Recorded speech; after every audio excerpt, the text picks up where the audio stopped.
श्वेता जी, राजधानी दिल्ली के जो हालात है आपसे छिपे नहीं है। ग्रैब 4 जो है वो लागू हो चुका है। पॉल्यूशन इस कदर है कि लोगों का जो दम है वो घुटने लगा है, सांस नहीं ले पा रहे हैं। सरकार की नीतियों में कहाँ जो कमी है वो नजर आती है, हम कहाँ चूक रहे हैं? सबसे पहले तो आप सभी को नमस्ते।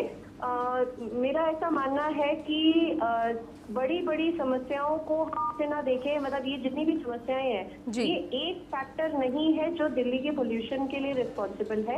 अगर आप देखें तो हम पराली की बात करें तो पराली इकलौती ऐसा फैक्टर नहीं है जो इन्फ्लुएंस कर रहा है। सिमिलरली अगर आप ग्रैब 4 की बात करते हैं कि हैवी व्हीकल्स का आप आना जाना रोक देते हैं तो वो भी एक सॉल्यूशन नहीं है।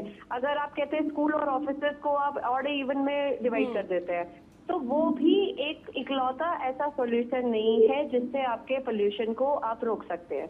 इसलिए हमें माइक्रो मैनेजमेंट की जरूरत है कि जो छोटे छोटे स्टेप्स हैं वो लिए जाने चाहिए। और ये जो डस्ट है वो डस्ट कहाँ से सबसे पहले तो जनरेट हो रही है, ये बहुत ही छोटा सवाल है। अगर हम बात करेंगे तो मतलब हम अपने चारों तरफ देख सकते हैं। आप अपने ऑफिस से घर के लिए निकलिए तो आप खुद देखेंगे कि बहुत ही मतलब छोटे छोटे रीजन हैं। कहीं कंस्ट्रक्शन हो रहा है, कहीं जो स्वीपिंग हो रही है जिसे झाड़ू लगाना कहते हैं, तो जब सफाई की जाती है वहां से भी बहुत सारी डस्ट जनरेट होती है। तो क्यों नहीं हम ऐसे सॉल्यूशंस ढूंढते जहां से हम डस्ट के जनरेशन को ही रोक दे, यानी जहां से वो उत्पन्न हो रही है धूल तो उसको ही हमें मतलब उस पर अंकुश लगाना चाहिए। तो ये सारी चीजें हैं। हमारा जो सॉइल मैनेजमेंट जिसे हम कहेंगे कि हम सॉइल का प्रिजर्वेशन और जो हमारी टॉप सॉइल है जो डिग्रेड हो रही है उसको हमने बहुत लाइटली ले लिया है, जबकि वो एक one of the major reason है कि हमारा जो पोल्यूशन है वो उसी की वजह से ज्यादा हो रहा है।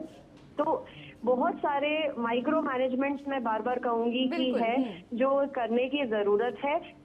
मेजर एक रीजन नहीं है जिसको हम रिस्पॉन्सिबल ठहरा सके, चाहे वो दिवाली हो। कई सारे रीजन है और जैसा कि श्वेता जी आपने कहा कि हमें समस्या की जड़ में जाकर ये कारण पता लगाना होगा कि आखिर ये पोल्यूशन बढ़ क्यों रहा है और उसके बाद ही कहीं ना कहीं इस पर जो कंट्रोल है वो लगाया जा सकता है।